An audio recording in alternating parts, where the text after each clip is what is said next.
Deep in Central and South American rainforests, the harpy eagle rules the canopy in near silence. Its world is built vertically, not horizontally, and the bird moves as if the forest were a set of air-filled corridors rather than open sky. Short, broad wings trade gliding for power, perfect for threading between trunks and vines. Instead of distance flying, the harpy specializes in short, explosive bursts that end before the forest can react. Females can weigh roughly twice as much as males, and that size gap spreads hunting duties across different prey. The pair functions like a team built on specialization, not symmetry. Talons as thick as a grizzly's claw turn a split-second strike into a locked hold. Those feet aren't just big, they're deep, with short, thick leg bones and huge tendons built to squeeze. From deep shade, the harpy studies wind, leaf movement, and animal paths like a map. A tiny sway of leaves can betray a climbing mammal long before a sound reaches the ground. The hunt is a sprint. One launch, 3 or 4 wing beats, and contact. In a forest of obstacles, endurance wastes time, precision wins meals, wings tuck, the tail steers, and the body becomes a gray arrow. A slight tilt of the tail can swing the bird around a trunk like a hinge. Sloths feeding on cecropia leaves are frequent targets in this vertical maze. To the harpy, a slow grazer in an exposed crown is an invitation. Monkeys, howlers, capuchins, titus, are taken by angle and surprise, not by long pursuit. The grab often pins prey against a trunk or branch to avoid dangerous flailing. Impact lands through the feet first. Control comes before power. Only when the grip is set do the wings brace and the beak begin to tear. Meals are portioned and carried to safe perches or back to the nest.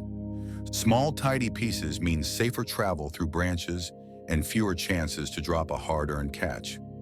Harpies rarely soar high. Their sky is a layered tunnel of branches. Open air is risky. There's no cover, and every crossing reveals them to nervous eyes. A subtle facial disc funnels sound, sharpening hearing through foliage. Feathers around the face act like a living satellite dish, steering faint noises toward the ears. Forward-facing eyes give depth for tight turns and narrow landings. At hunting speed, judging a gap wrong by a feather's width can mean a broken wing. Slate and charcoal plumage breaks up the outline in dappled light.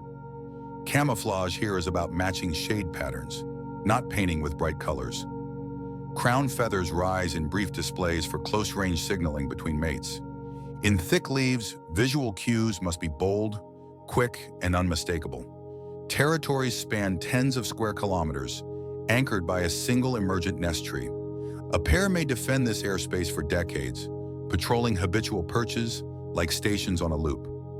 Nests sit on kapok or ceiba giants.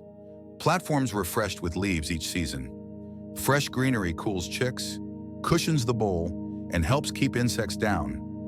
Breeding is slow, one chick at a time, with years between attempts. The cost of raising a single hunter is so high that speed would only sabotage success. Usually only one egg succeeds. Parents invest heavily in guarding and feeding. Storms, heat, and curious climbers test vigilance in a forest that never truly sleeps. Chicks hatch pale and downy, then grow charcoal feathers and outsized feet. Those feet develop early. Gripping practice begins long before real hunting. Juveniles practice mantling, footing, and short hops between branches. They learn how branches bend, where wind funnels and which gaps are safe to thread. Fledglings shadow parents for months, memorizing safe corridors and ambush lanes. They beg, watch deliveries, and map the forest like apprentices trailing masters. Rest is strategic, shaded, breezy perches with a clean launch angle. A good perch is both air conditioner and runway. Rain baths and meticulous preening keep feathers silent and flight ready. Clean, crisp edges are quiet. Ragged edges whistle and give positions away. Heat is shed by gular flutter, rapid throat movement without leaving cover. It's a built-in radiator that cools the bird without breaking the stillness. Competition gathers below. Black vultures wait for scraps, and other raptors test borders.